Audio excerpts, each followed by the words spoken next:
Alright, again and again, kwa mara nyingine tena picha yetu inaanza kituonyesha Rosa. Rosa ni mtoto ambaye yeye ni content creator ambaye yuko na mama yake Dora. Dora anamtumia Rosa kama content creator ambaye anaingiza kipato kingi. Lakini kabla hajaandaa chakula, hapa kuna ugeni unagonga mlango na mama anakaribisha, jamani karibuni. Hawa ni wenyeji wao na huyu binti anaitwa Ruana.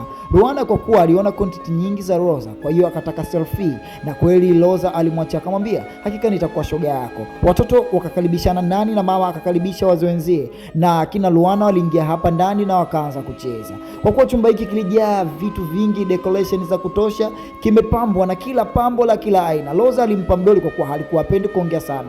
Vila anamwambia, sisi ni wenyeji hapa, tuko hapa muda mwingi na hakika binti yetu anaona vitu vya binti yako, kwa hiyo amevutiwa, ametuambia tuje. Kwa hiyo tunaomba tuwe marafiki wa karibu na kama wenyeji wako. Mama huyu alianza kuona wivu na kuona bashasha kwa sababu Beto na mpenzi wake walikuwa wanapendana sana. Basi siku ya pili ilipofika, mama huyu aliandaa vitu vingi, hata maandalizi, na baadhi ya midoli aliwaambia ichukue ipeleke kwa Ruana kwa sababu wewe midoli unayo mingi. Dogo ama mtoto Rosa hakuwa na iana, na kwa kuwa yeye alikuwa ongei sana, ila mamake ndiye mwenye matatizo. Upande wa pili huku mama naye anaangalia jinsi contact zinavyokimbiza za huyu binti Rosa. Anamwambia mama, na mimi natamani hata siku moja niwe kama huyu. Mama Vila alikuja akamwambia, bwana sikiliza Beto, mwenzetu mtoto wake anatengeneza hela nyingi sana, kwa nini na sisi mwana wetu tusimwandalie, na je tukachunguze yule mama decoration yake anaifanyia wapi, yani mambo yake. Asubuhi ilipofika shuleni, kila mtu anamshangaa. Ruana alicheka sana na watu wote wanataka selfie kwa sababu huyu mtoto ni star zaidi ya star, na mamake kumbe ni mwalimu katika shule, amehamia tu moja kwa moja. Hapa kukawa na mawasiliano, lakini message mama akacheka, na baada ya kuona kumbe ni Ruana ambaye ana chat, lakini namba alopewa ni namba ya umama. Basi waliporudi hapa, mama mtu anamwambia, mwanangu, hakika utasoma na hakika usisahau kufanya contact, kwa sababu contact ndizo ambazo zinatoka mjini. Na ilikaribia siku yake ya birthday, kwa hiyo ikabidi achague keki na angalie nguo gani atavaa, nguo ambayo itaendana decoration nzuri, nguo ambayo itakuwa iko vizuri. Basi akaandaliwa pale, hata bodyguard akawa anachunguza na kila kitu kiko sawa. Basi mama akataka kuandaa tena kitu ili mradi apata picha kwa ajili ya contact. Basi alipokaa pale akamwambia, mkaa vizuri, weka pose. Kule bodyguard anashangaa akamwambia, wewe bodyguard mtoka kidogo, usimpishe, usije ukamharibia mwanangu. Basi Ruana kama kawaida mashauzi, Ruana, Beto na mama yake Vila wote wapo katika birthday hii ya shoga yao ama birthday hii ya jirani yao. Mama huyu alianza mapenzi na kumshawishi, lakini mama akawa anatafuta ile decoration kwa wapi. Lakini hapa alikutwa na mwenyewe akasema, bana, sijui natafuta nini, kitu anachokitafuta wala akielewe. Na maswali ambayo anauliza, mama akamwambia, basi usi wakati wake, nitakujibu wakati ujao. Basi birthday ikaendelea na watu wakazima mshumaa na wakakata keki na wakala, na akaanza kumlisha mamake na akamlisha Ruana na maisha yakaendelea. Lakini mama inapofika usiku anamtilia mwanae dawa ili mradi mwanae apate kusinzia, ama ili mradi mwanae amfanyie kitu, na hapa kuna sindano alimchoma. Na baba huyu au na mama huyu wakakutana tena gengeni, wakawa wanaongea wanaenda wapi. Na hapa mtoto anaonekana yupo mazoezini, anacheza mazoezi, lakini ghafla anapoteza fahamu, anadondoka chini. Hakujua kitu gani ambacho kinaendelea. Daktari alichukua damu kwenda kuangalia afya ya ubinti inaendeleaje, lakini baada ya kupata majibu, usiku kama kawaida mama anaendelea tena kutia dawa na kufanya mchezo wake ule ule katika maziwa. Anamwambia, umemwona huyu anaitwa Zoe huyu umecheza naye. Anamwambia Zoe kacheza naye ni sawa, lakini Zoe anaonekana hapa ana umri mmoja, lakini baadaye tutamwona Zoe. Mama baada ya mtoto wake kulala alicheza katika viuno, alivaa gauni yake akaenda katika pale. Kutokana na mama huyo anamtaka mwanaume yote amtakaye na kumlipa na kumshindua sehemu yote ile atakaye. Na alipomaliza kushinduliwa alirudi hapa akamkuta mwanae na akamwambia, amka tukafanya video. Mtoto akafanya video katika usiku mvua ambayo ilikuwa inanyesha. Asubuhi ile video ilienda trend kishenzi, yani walimu wote walimsifia, aisee umepata mvua yenyewe original, yani sio mvua kutengeneza. Ambia ndio hivyo. Kwa hiyo maana alikuwa macho. Basi dogo alikuja kuchukua vipimo vyake. Jamini anachokiona baada ya kugewa vipimo vyake, anaambiwa, yani unajua tena mwanamke akikaribia katika siku zake zile au mabadiliko ya mwili, kwa hiyo ndio ambaye anampelekea mpaka kudondoka, kupoteza fahamu, kuzimia. Ina maana kama upwiru hivi umemzidi. Aliporudi huku mama kama kawaida yake anaendelea kumwambia, endelea kupiga contact, mtoto anapiga contact zake, lakini mtoto mama ana edit, mtoto mambo anakuwa moto, huku Luana anazidi kujipaisha kwa rafiki yake mpya, anamwambia unajua, lakini Roza anamwambia angalia video zako zinavyotembea. Lakini kabla hajamuonyesha chochote, mama alikuja na akakatisha ile mada. Ina maana huyu mtoto hajui chochote kinachoendelea, wala hajui maendeleo yake, wala hajui anachokitengenezea. Anajua anatengeneza tu contact, basi kutoka hapo mama akikesha anamwambia tena tengeneza contact, yeye anatengeneza, huku mamake na Luana anazidi kumsaidia mwanae kidogo alao ajue. Lakini hapo tunamwona Zoe anakimbia na kuingia moja kwa moja, kumbe ni mamake na Roza. Anaingia moja kwa moja hapa kufanya mazoezi na kumkuta Villa. Anamwambia ndugu yangu, ile decoration ndani ya nyumba yako umeifanyaje? Unaweza kunitengeneza? Bidada akamjibu shortcut na akaondoka.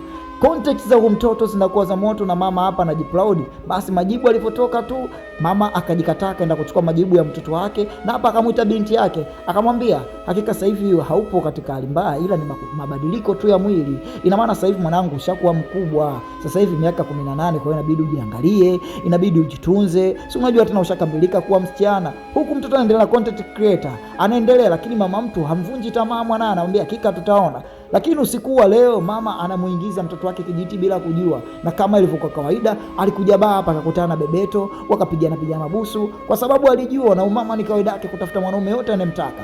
Basi kwenye kushengosha ndoa akaulizana maswali, vipi mumeo? Anamwambia bwana, mimi mume wangu ameshakufa, sina mume, kwa hiyo hamna shida, sio moja tuna usingomaza. Basi mchizi tamaa zake kaenda akampasha kala kipolo mpaka kala tena kipolo. Mtoto huko sasa anaamka anajishikashika mkononi, anakuta ana kijiti. Yaani mama alianza kuweka kijiti madi mwana asipate mimba. Kwa hiyo mtoto alishtukia, kwa hiyo ikabidi aende chooni na kukingoa kile kijiti ili ya mwili wake. Dogo anaona mazinzanga na anafanya usafi haraka, maana mama alishamsikia anakuja na akajifanya kalala. Mama anamuona mtoto kama kalala hivi. Lakini huku upande wa hapa baba yake na mtu amerudi nyumbani, anaulizwa vipi, magari matrafiki walikuwa wanasumbua njiani, kwa hiyo ni jam tu, hivi na hivi, visingizio kibao. Mama angalia, zingatia familia. Mtoto anasikia malalamiko yale baba yake na mama yake, na asubuhi mtoto anamuuliza mama yake, jana usiku ulienda wapi? Na yeye anavyo, nilitoka tu nje, nilikuwa napunga hewa. Lakini hawa kama kawaida mapenzi linoga na wakazidi kupeana moto na wakazidi kupelekeana moto, huku anaendelea kufanya kazi.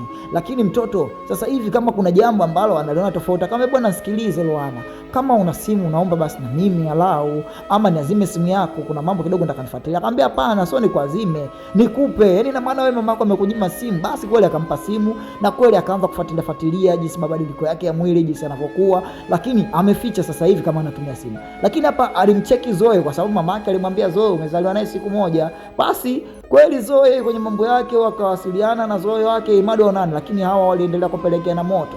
Kwa sababu mama Luana naye na huyu bwana mdogo kuna siku hapa anatafuta vihela kidogo, anakuta kipimo cha mimba. Yaani kipimo hiki cha mimba cha mama yake. Haraka sana alirudi kwenye kitanda na akalala akajikausha kama amelala zamani. Mama anarudi hapa anamkumbatia na wakaanza kidogo, na mwisho wa siku mama kuna kucha asubuhi dogo akabidi aongope, bwana mama mimi sitaki kwenda shule leo, najisikia vibaya naumwa. Mama akamwambia basi nikae nyumbani. Anambia hapana, mimi sasa hivi na miaka 13, kwa hiyo inabidi wewe utulie. Dogo asubuhi yake ilipotoka akaenda moja kwa moja kukutana na Zoe. Anambia bwana hakika nimetoka mbali nimekufuata.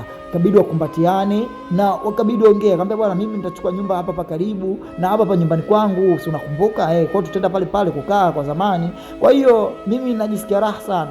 Lakini sasa kuna jambo hapo lilitokea ambalo Roza alijisikia vibaya, kwa sababu mtu aliambaye kazaliwa naye na yeye jinsi alivyo ni umri mmoja tofauti. Dogo alirudi moja kwa moja mpaka shuleni na akapoteza tena fahamu, kwa sababu na damu inavyoendaenda sasa hivi mabadiliko. Alirudi nyumbani alilia sana. Mama alimwambia hakika ni mabadiliko hayo. Hiyo ni period ya kwanza unapojiona wewe unapoingia katika kipindi cha period cha mwanamke, ndio mambo jinsi yanavyokuwa. Lakini mama hapa anasikia simu inaita, anambia simu itakupa nani? Akamwambia simu kanipa Luana, nimemwazima. Basi mama alichukua ile simu na dogo alilia sana na kuharibu decoration ndani yote ile pambo. Na mama akasema wala sijali.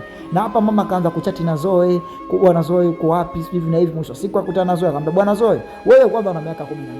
Mwanangu mimi ndo kwanza na miaka 13. Licha nilimdanganya umezaliwa naye, lakini sitaki tena ushoge naye. Naomba uachane naye. Mama amekuja mchana makafu anambia kuanzia leo naomba ufanye mambo yako na uachane na kina Zoa. Dogo ikabidi ajikaze na endelee kukamua, na mamake akamuelekeza akamwambia bwana achana na kila kitu kamua. Basi dogo anakamua, lakini location leo ilibadilishwa, so ile location ya kila siku ambao wanafanyia nini shooting. Umeelewa? Kwa sababu decoration nyingi ziliharibika. Dogo akaendelea kutangaza. Na siku ya pili ilipofika mama alikuja akamwambia ruksa mwanae shuleni, kwa sababu mwenyewe ni mwalimu. Bwana mwanangu mwanangu anaumwa. Kwa hiyo akajifanya kama mtakataka mwalimu kaingia kwenye 18 mwalimu mkuu.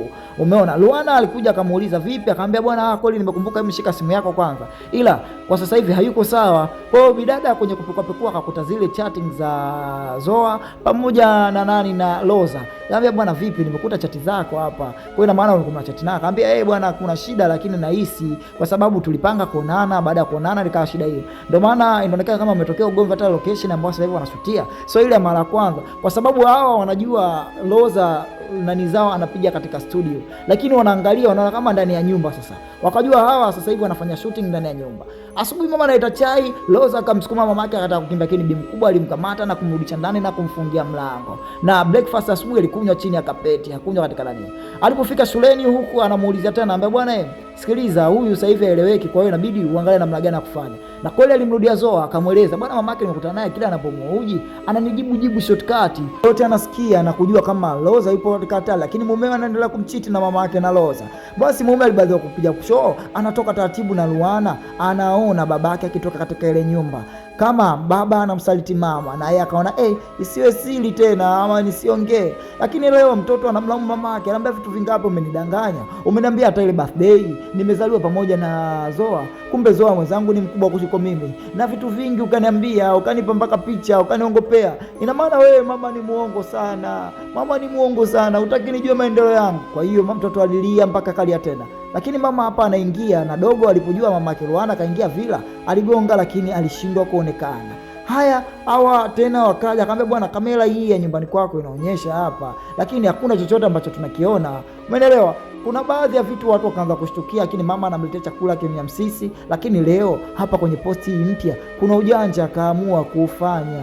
Yaani kaandika save msaidieni ama msaidieni Loza, msaada kwa Loza ama achiwe Loza. Umeelewa? Kwa hiyo Loza asaidieni. Mama anamka asubuhi anakuta mwanae katuma video ambayo anaomba msaada kama ananyanyaswa. Basi mama alishusha kipigo kikubwa kwa mtoto wake. Na mdogo akaambiwa afute maneno yale, akasema jamani ni maneno tu ambayo shoga yangu kaamua tu kupublish, sio mimi, ila niliweka tu contact. Basi mama kama kawaida yake anamtia dawa anaondoka. Lakini dogo alienda kuripoti mpaka kituo cha polisi. Na habari hii mwalimu wakaanza kujua kama huyu mama anamnyanyasa mwanae, kama huyu mama anamtumia mwanae vibaya. Mama alipopata habari ile dunia ishanuka na watu washamjua, mama alichukua hela zake zote. Na mama hakutaka, na mume wake huyu baba kaandika mimi naondoka na kuachia mtoto naondoka na huyu bidada. Basi Beto akiona mama, lakini hapa alipotaka kwenda kuchota chakula mama naye katoka na gari kamwacha Beto naondoka peke yake, hajaondoka na mtu yoyote. Na akafuta ile chaneli na ushamba wake wote kafuta. Na mama huyu kwenye kumtafuta mumewe, watu wanakuja hapa ndani wanakuta Loza amelala, Loza hana nguvu, Loza ameishiwa, mama amemkimbia na amemwacha, na mama ameondoka na mama amemkimbia mwanae. Kwa hiyo watu wote na dunia nzima iliandika msaidieni Loza, mwokoeni Loza. Mama pana kimimba chake huko alipo anaanzisha maisha mapya. Oya wanangu, kama ni mara kwa kwanza basi usisahau kutufollow, usisahau kusubscribe, usisahau kucomment, hata kulike pia. Ni hapa Kapinga TV. Alright.